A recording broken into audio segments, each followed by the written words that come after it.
In this video, we will show you how to replace your starter on this Nissan Altima with a 2.5 liter engine. This will be located in your engine compartment. Let's get into it. Okay friend, let's get started on our job. Make your way over to the negative battery terminal with a 10mm wrench. We'll loosen this mounting nut just enough that we can remove the terminal end from the battery. A little wiggle there. Set it aside so it's making no contact. Once you've done that, we'll continue on to removing this plastic panel. You'll find that it has several push clips that hold it down in position. To remove any of your push clips, use a small prying device and lift out the center to unlock it.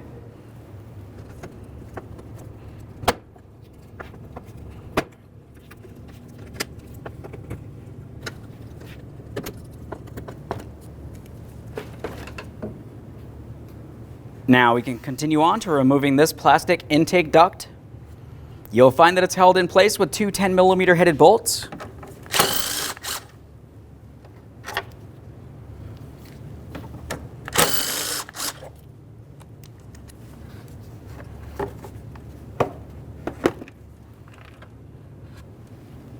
Now let's have a look down inside this area. You're going to be able to see your starter. Along the driver's side of that starter is where you're going to find that you have two wires that mount to it. They're protected by rubber covers. We'll carefully pry the rubber covers out of the way and then remove each one of the wires. They're held in place with mounting nuts. You can use your hand to pull this out of place or the pry bar, whatever's best for you. I don't have to pull up too much further than that. I can see the nut down underneath this area. It's a little hard to see, but it's not too hard to access. Let's have a close look at the new starter so you can see exactly what's going on. I removed the rubber boot from this area here, which would expose the mounting nut. Remove that, remove the locking washer, assuming it has one, and then remove the wiring from the area. Quick inspection, and then do the same exact thing to the smaller wire. This one has a rubber boot over it as well. Go ahead and remove the nut and washer and wiring.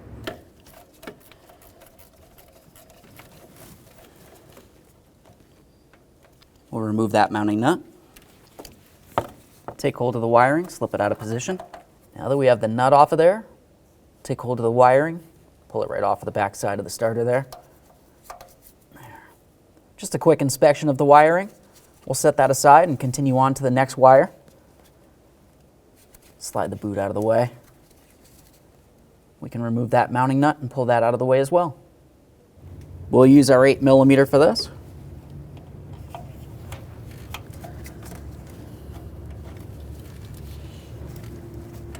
Give that wire a wiggle, we'll slide it out of place.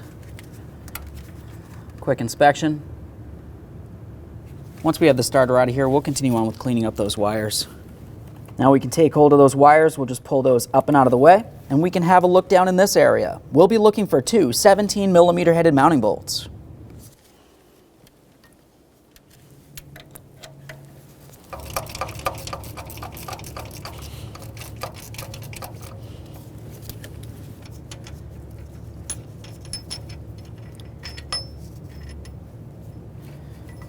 There's that one. That's a big one.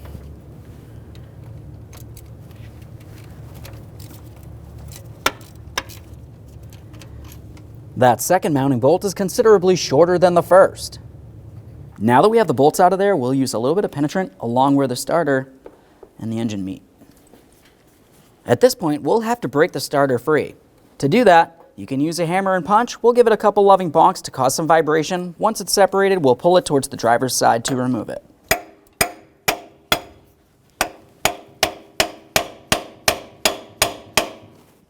Starting to separate fairly well. Carefully use a pry bar in this area if needed. You could also use a screwdriver. Whatever you do, just be careful not to hurt yourself.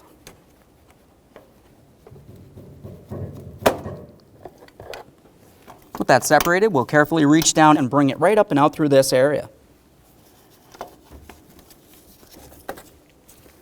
There it is, friend. Now with the starter out of there, the next thing you want to do is make sure that you clean and inspect the mounting area where your brand new starter will go. All right, let's take our brand new starter and put it in position. We'll come down through this area and align it with the transmission.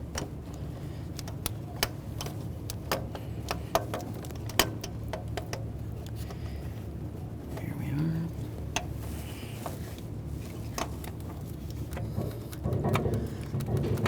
This can be a tight fit. Once you feel as though you have that bottomed out against the transmission, we'll continue on with our 2 mounting bolts. Now, as you remember, when we removed these bolts, the longer bolt was the upper mounting bolt.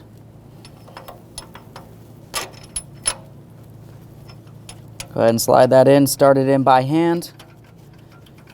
We are not going to tighten this bolt until we start in the other bolt as well. Start in the lower bolt.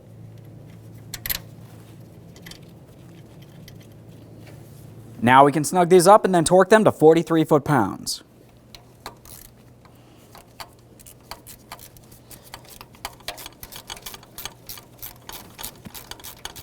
Now we'll torque these to 43 foot-pounds.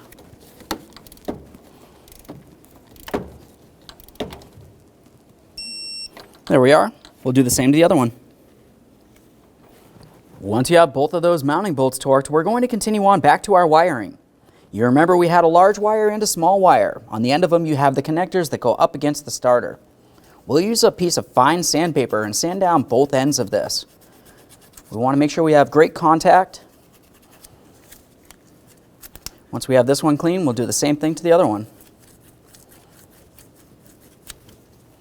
Make sure there's no corrosion on that. So it's a little bit harder to see.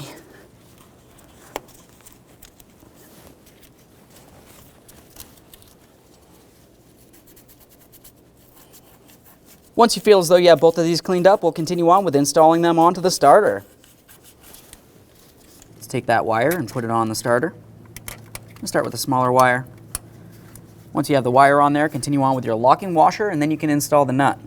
Once you have that nut on there, just go ahead and bottom it out. We'll snug it up, but keep in mind this is a very small stud and you don't want to break anything.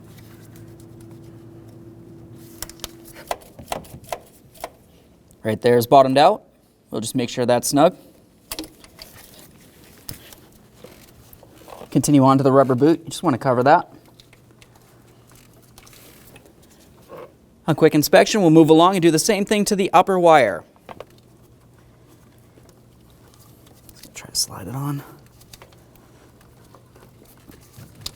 Locking washer, and then start that nut on there. After that, snug it up. Get this locking washer on there. Mounting nut.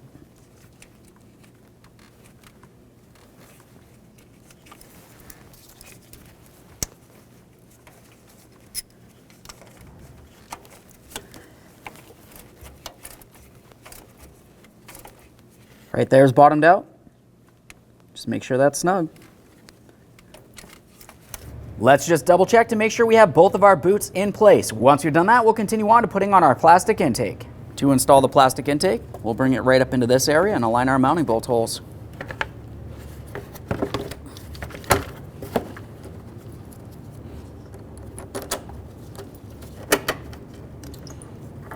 Snug them up.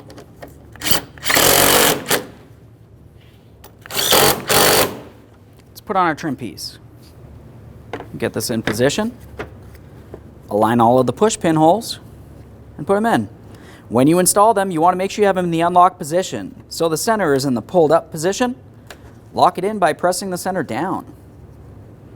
Do the same to all.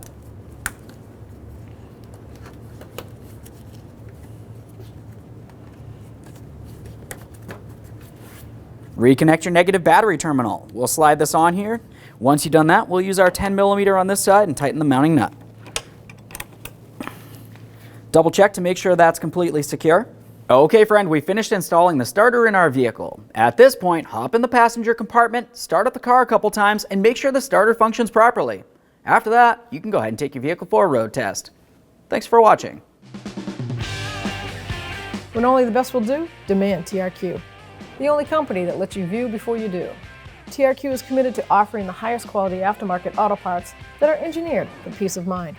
Thanks for using and viewing with TRQ.